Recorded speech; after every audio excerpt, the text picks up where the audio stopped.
Hello guys and welcome back to episode number 2 of What's Up Devs. In this episode I'm going to be giving you some information I guarantee you do not know about Inquisitor Martyr. That's right, I've got some juicy, spicy leaks. But remember, before we get started, like and subscribe the video, share it with your friends.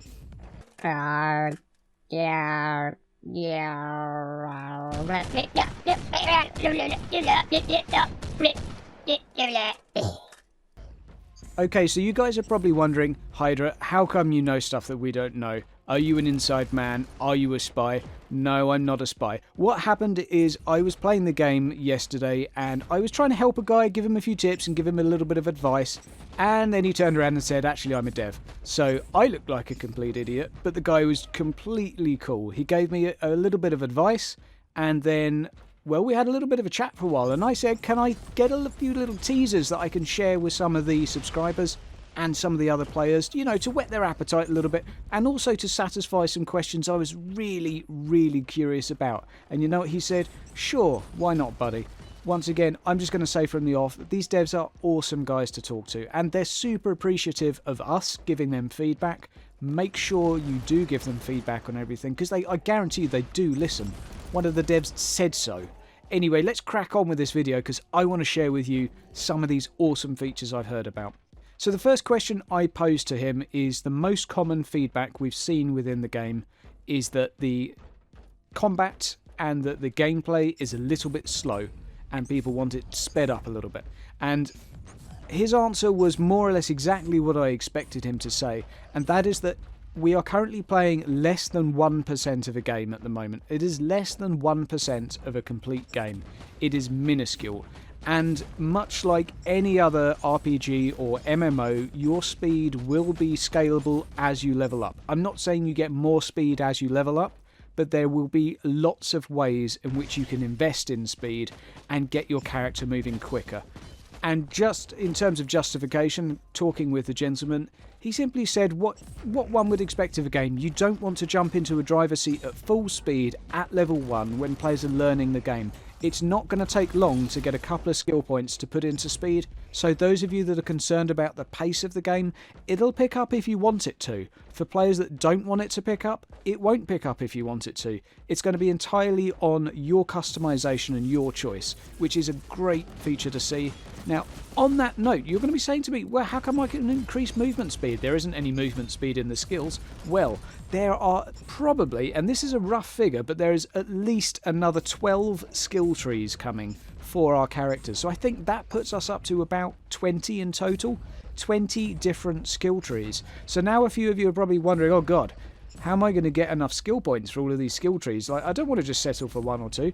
Well, they're aiming for 250 skill points for your character. So we're looking at Path of Exile level customization, and without the stupid map system that Path of Exile went with. So we can actually choose a bunch of different trees, a bunch of different skill sets. I might want to be quick, I might want to be tanky, I might want to be crit, I might want to be defensive. You can choose any combination of these trees, put them all together. Of course the trees are going to change and they're going to look better with time. Those little M's and B's and E's are obviously placeholders, but there is going to be a lot of skills. Oh God, and perks.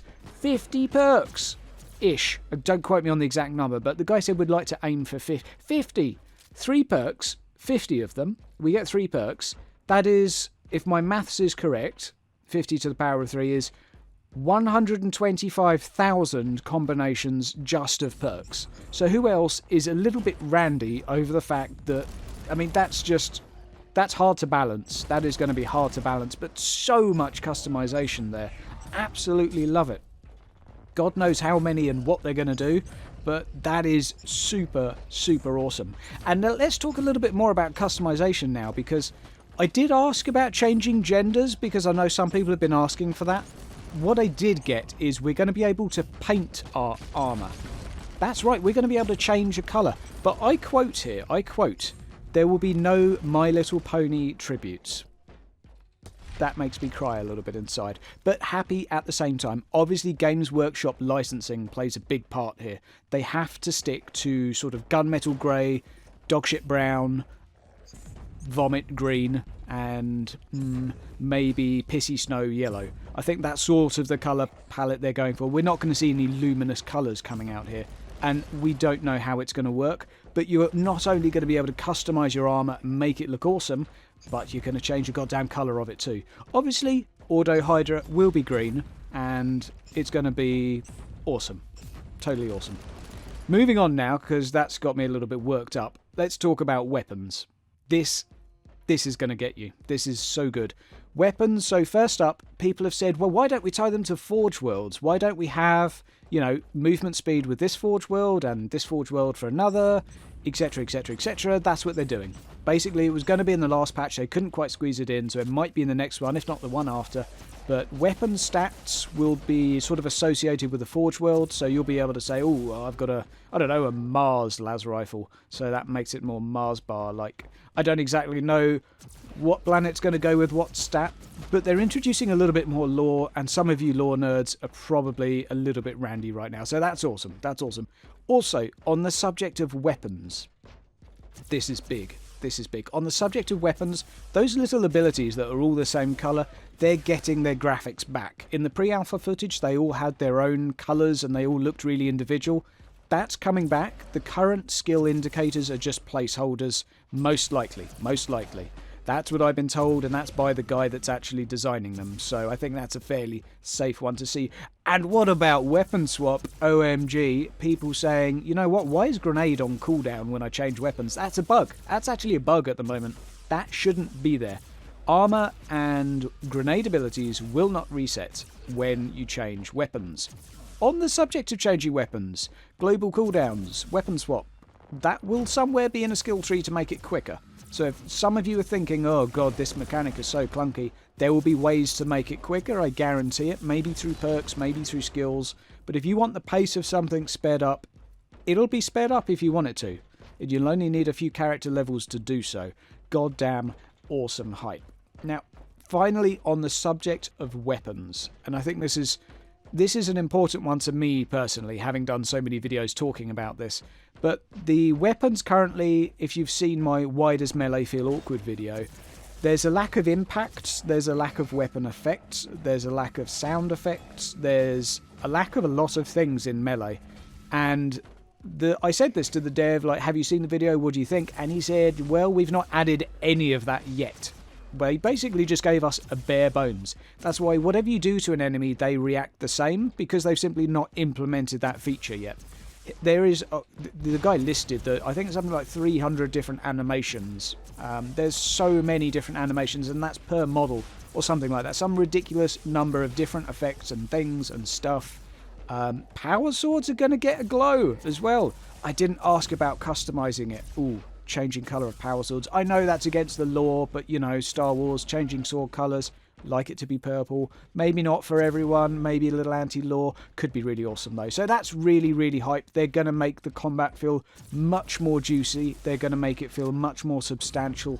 And I imagine they're not going to go overboard. We've seen Van Helsing, the stats and things, and they all look quite sensible. I imagine they'll still stick with that. Okay, now we're going to move on to maps and enemies, because there's been a lot of questions about that too. A lot of people asking for 3D maps, more verticality. And yes, short answer, yes, there will be maps with vertical aspects. There will be some without vertical aspects. So obviously if you're in a swamp, you're not going to be going up and down elevators. You don't get elevators in swamps if anyone's ever been in a swamp. However, there's going to be a lot more verticality added. So I said, well, what about the current map? Is that going to be changed? And the dev said to me, and this isn't set in stone, but the current map is simply one they quickly sort of put together for us to test on.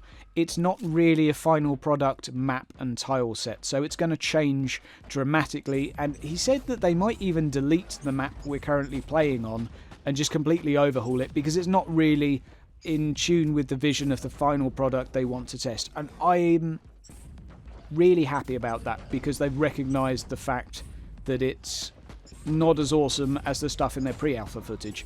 Obviously it's a cool tile set and it's going to be worked with, but basically what I'm saying is there's going to be more cover, more awesome stuff on maps. Maps are going to be awesome, and we should all be really happy about lots of different maps. In terms of what they'll be, I think there's mention of ruined cities, there was swamps, forests, Indoor low lighting levels. Basically, you think of it, it's going to be there. Xeno ruins as well as Imperial ruins, space stations, and there was a couple of cathedrals. That was another one. I can't remember, but there's going to be a lot. At least 10 with lots of different subtypes of each one. As well as that, there's going to be at least 50, and that's what they're aiming for, 50 mission types in the final game. We won't see this in the alpha or beta, but 50 mission types. OMG. OMG. Yeah, wow. That's nice.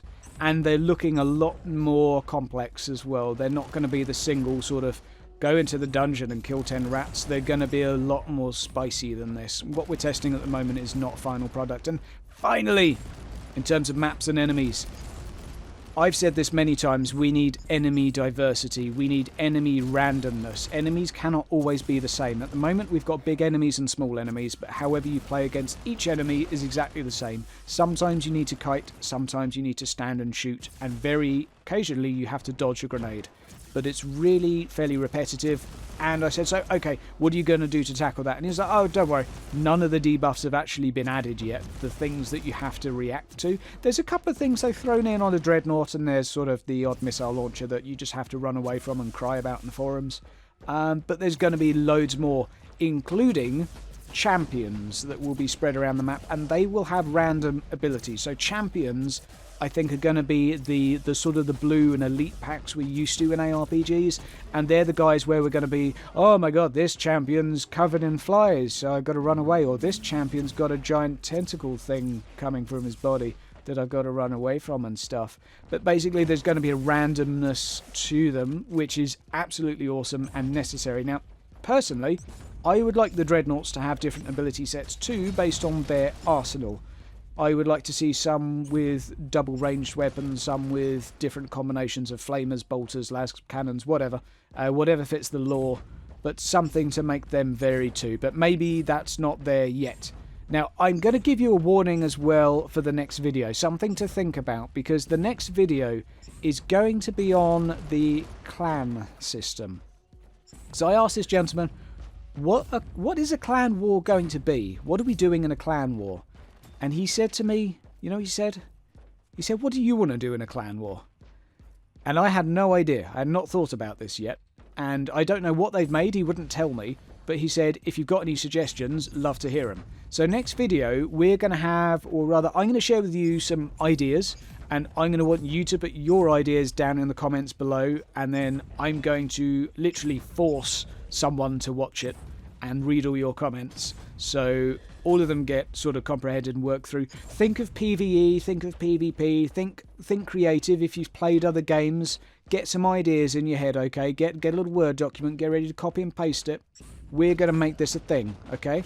Now, guys, that's all I've got for you today. There's a couple more bits in my head, but one spicy final little tip. We're going to have cloud-based servers, okay? Not as good as dedicated, much better than peer-to-peer. So that's a good sign. That's a very good sign that these guys aren't cheapos. Love it. Now, guys, that is me empty-ish. I'm saving some for next time. But I hope you enjoyed the video. I hope that has got you as hyped as it's gotten me. I am so hyped.